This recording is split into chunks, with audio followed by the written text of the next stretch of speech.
दोस्तों इस बार जब यूपी टेट 2026 का फॉर्म भर रहे हैं तो काफ़ी सारे स्टूडेंट को कई तरह की दिक्कत यहाँ पर देखने के लिए मिल रही है। ये देखिए, हम जैसे यहाँ पर आधार कार्ड का वेरिफिकेशन करते हैं तो यहाँ पर लिखा आता है full name does not match identity record, या फिर father name does not match identity record, या फिर gender does not match identity record, और यहाँ पर लिखा था date of birth does not match identity record. तो फ्रेंड, ये प्रॉब्लम क्यों देखने के लिए मिल रही है और क्या इसका समाधान है, इस वीडियो में हम स्टेप बाय स्टेप देखेंगे और उनको कैसे आपको ठीक करना है और फॉर्म को आगे कंटिन्यू करना है, ये भी इस वीडियो में जानेंगे। तो चलिए वीडियो को स्टार्ट करते हैं। तो फ्रेंड, सबसे पहले हम यहाँ पर बता देते हैं gender does not match identity record. यदि ऐसा लिखा आ रहा है तो हो सकता है आपने यहाँ पर गलती से जेंडर गलत सिलेक्ट कर लिया हो। यदि मेल के स्थान पर यहाँ पर फीमेल कर लिया हो या फिर फीमेल के स्थान पर यहाँ पर मेल कर लिया हो तो वो तो इसके कारण से यहाँ पर प्रॉब्लम आ रही है। ये तो आप आसानी से यहाँ पर चेंज करके ठीक कर सकते हैं क्योंकि आधार कार्ड में ज़्यादातर आपका सही मिलेगा। तो फ्रेंड, इसको तो आप यहाँ पर सही कर लेंगे। इसके बाद यहाँ पर दूसरा ऑप्शन मिल जाता है आपको full name does not match identity record. तो इसको हम अभी थोड़ी देर में आपको समझाते हैं। इससे पहले हम देख लेते हैं father name does not match identity record. तो फ्रेंड, यदि आपके फॉर्म भरते हुए ऐसा लिखा आ रहा है तो इसके दो कारण हो सकते हैं। पहला कारण है यदि आप फीमेल कैंडिडेट का फॉर्म भर रहे हैं और उनकी शादी हो चुकी है और उनके आधार कार्ड में पति का नाम आ गया है तो उसके कारण से भी यहाँ पर ऐसा लिखा आ रहा है। तो यदि शादी के बाद ऐसा लिखा आ रहा है तो ये देखिए यहाँ पर साफ साफ लिखा है हस्बैंड नेम इन आधार या केयर ऑफ। यदि आपको यहाँ पर वाइफ ऑफ या केयर ऑफ के कारण से ऐसी प्रॉब्लम देखने के लिए मिल रही है तो आप यहाँ पर सिंपली टिक करेंगे और फॉर्म को आगे कंटिन्यू करेंगे।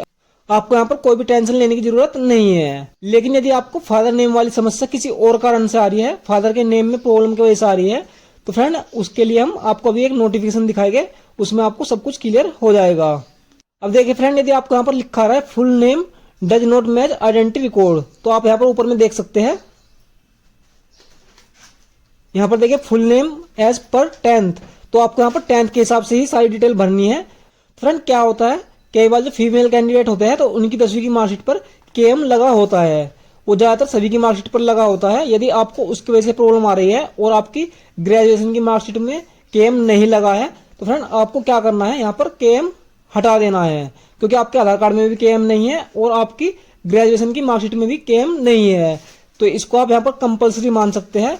ये पहले कंपल्सरी सभी के मार्कशीट में ज़्यादातर लगा आता था, हमने भी काफ़ी देखा है, तो उनकी सभी की मार्कशीट में यहाँ पर केएम लगा आता है।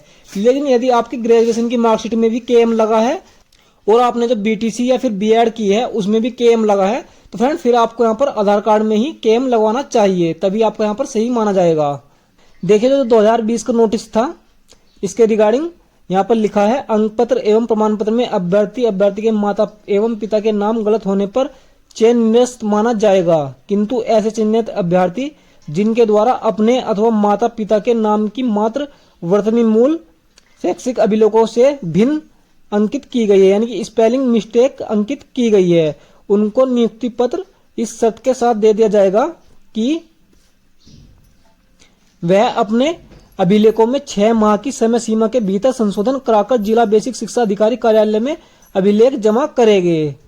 और देखिए यहाँ पर लिखा है अभ्यर्थी के आवेदन एवं प्रस्तुत अंक पत्र एवं प्रमाण पत्र में माता पिता का नाम अलग है तो स्वीकार नहीं किया जाएगा, परंतु माता के स्थान पर पिता का नाम और पिता के स्थान पर माता का नाम अंकित है तो अन्य वैधानिक अभिलेखों से परीक्षणोपरांत यह पुष्ट हो जाता है कि अभ्यर्थी के माता एवं पिता वास्तविक नाम वही है तो इस लिपिक के त्रुटि के लिए आपका चयन निरस्त नहीं किया जाएगा। तो फ्रेंड, यदि आपके यहाँ पर माता के स्थान पर पिता का नाम लिखा गया या पिता के स्थान पर माता का नाम लिखा गया तो वो भी आपका यहाँ पर निरस्त नहीं माना जाएगा। तो फ्रेंड, ये 2020 का नोटिस है, हो सकता है इस बार ऐसी छूट ना दी जाए, आपका यहाँ पर आवेदन निरस्त कर दिया जाए या फिर आपको छूट दी भी जा सकती है। तो इसमें आपको अपने आप से सोचना है, इसमें हम जिम्मेदार नहीं होंगे। तो हम आगे देख लेते हैं। देखिए फ्रेंड, यदि यहाँ पर देखिए जैसे यहाँ पर लिखा है अनिल कुमार। अब फ्रेंड देखिए इस नोटिस के अनुसार यहाँ पर यदि ANIL होता यानी अनिल कुमार तो पढ़ने में उच्चारण बिल्कुल सही है तो वो आपका यहाँ पर सही माना जाता, लेकिन 2020 के नोटिस के अनुसार, और वो भी आपको बाद में सही कराना जरूर पड़ता। तो इसलिए मैं आपको सलाह देता हूँ यदि आपके नाम में या फिर फादर नेम में कोई त्रुटि है तो अभी यहाँ पर काफ़ी टाइम बचा है तो आप उसको सही करा लीजिए। अगर किसी कारण से सही नहीं होता है तो फिर आप यहाँ पर फॉर्म को भर दीजिए, जो होगा वो फिर देखा जाएगा।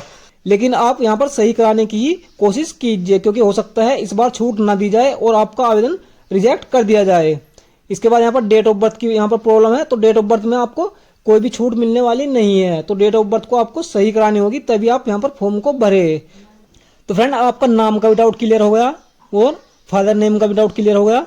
यहाँ पर जेंडर आप यहाँ पर चेंज कर सकते हैं, क्योंकि जेंडर में कोई प्रॉब्लम ज़्यादातर नहीं आती। इसके बाद यहाँ पर डेट ऑफ बर्थ की प्रॉब्लम है, तो डेट ऑफ बर्थ आपको सही करानी जरूर से होगी।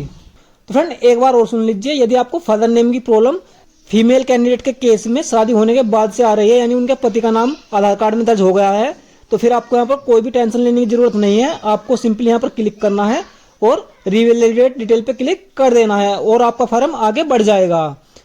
और फ्रेंड, यदि आपको यहाँ पर नाम या फिर फादर नेम या फिर डेट ऑफ बर्थ में प्रॉब्लम किसी और वजह से आ रही है, यानी कि नाम गलत है आपका, तो फिर आपको उसको सही करा लेना चाहिए, क्योंकि अभी लास्ट डेट का काफी टाइम है। तो आप उससे पहले पहले सही करा लीजिए और तभी आप फॉर्म को भरिए। कहीं ऐसा ना हो कि आप फॉर्म को भर दे और बाद में आपका फॉर्म रिजेक्ट हो जाए। तो फ्रेंड, आशा करता हूं कि आपको सभी जानकारी अच्छे से समझ में आ गई होगी। यदि आपको अभी भी कोई प्रॉब्लम आती है तो आप कमेंट में लिखकर पूछ सकते हैं। और यदि आपको जानकारी अच्छी लगी है तो वीडियो को लाइक कीजिए, ज़्यादा से ज़्यादा शेयर कीजिए। और यदि आप चैनल पर नए हैं तो चैनल को सब्सक्राइब जरूर से कर लीजिए, क्योंकि हम ऐसी ही जानकारी आपके लिए लाते रहते हैं। जय हिंद, जय भारत।